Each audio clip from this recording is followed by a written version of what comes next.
Daf Yomi, Tractate Bava Metzia, page 114a, at the top of the page with the words Ivra, Ale, Karme, etc.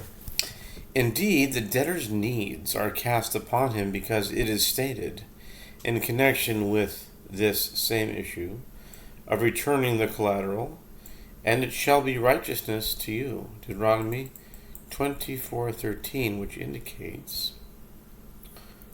that there is an obligation to the creditor to act toward the debtor with righteousness. Iba Elohu, Eitalem was raised before the sages. What is the halakha with regard to making arrangements for the debtor so that he will retain some of his possessions so that he may continue living as before, albeit a slightly lower standard? The issue on which this is based is whether or not a verbal analogy is derived from the usage of the term poor, written in the context of a debtor, Leviticus 25:35, and the term poor, written in the context of valuations, Leviticus 27, verse 8. As the Gemara will discuss further at the end of the Amud.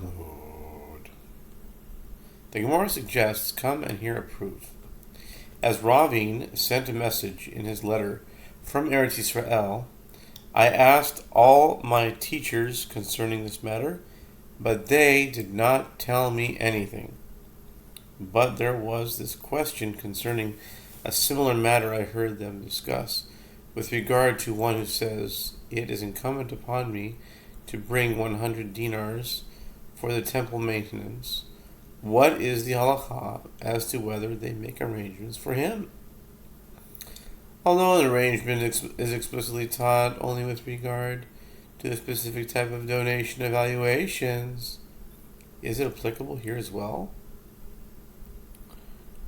Rabbi Yaakov, in the name of Bar Pada, and Rabbi Yirmiyah, in the name of Ilfa, each say,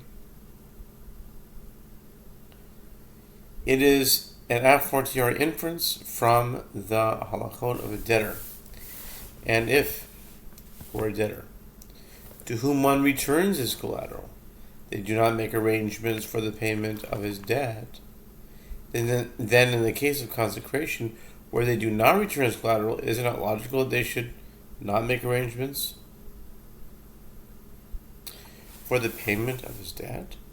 Rabbi Yochanan says, it is written, when a man shall clearly utter a vow according to your valuation. Leviticus 27:2.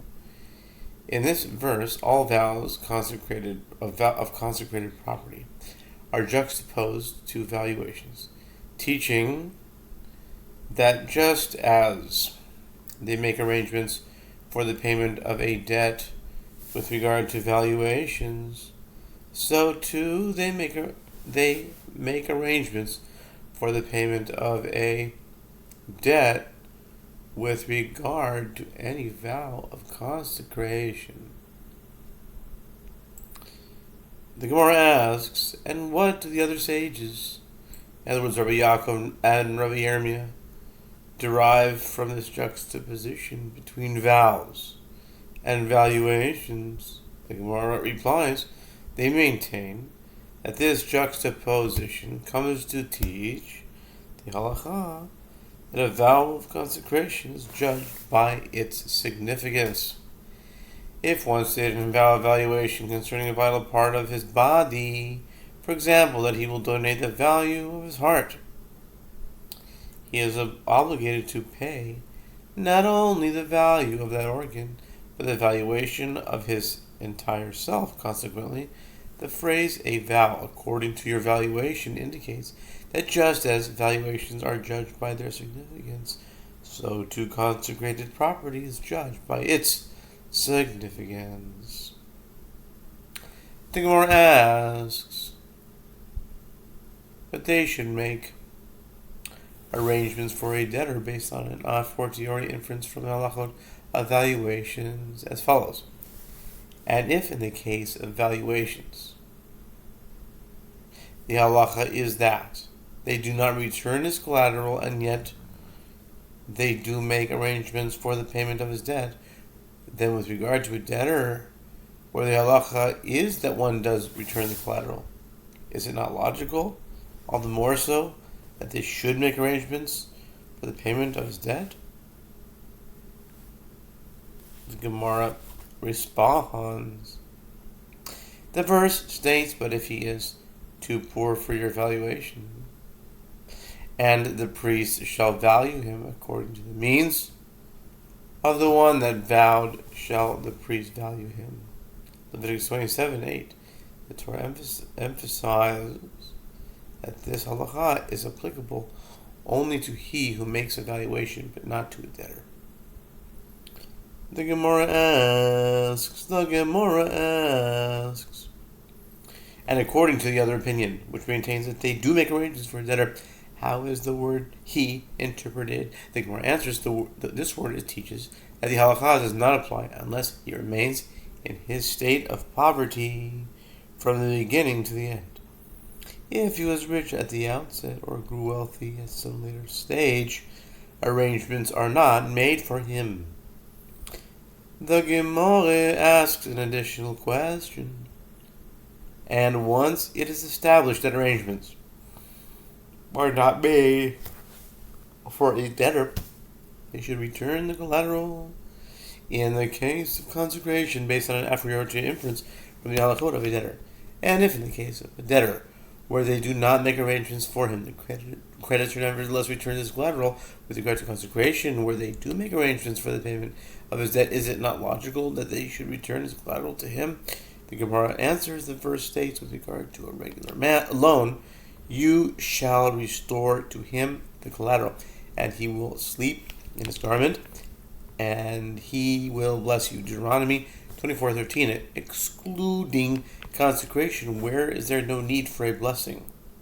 Where there is no need for a blessing, and therefore it is not included in the halacha of returning the collateral. The Gemara is puzzled by this claim. And is consecrated property not in need of a blessing? What isn't written? And you shall eat and be satisfied and bless the Lord your God, Deuteronomy 8:10, indicating that consecrated property also requires a blessing.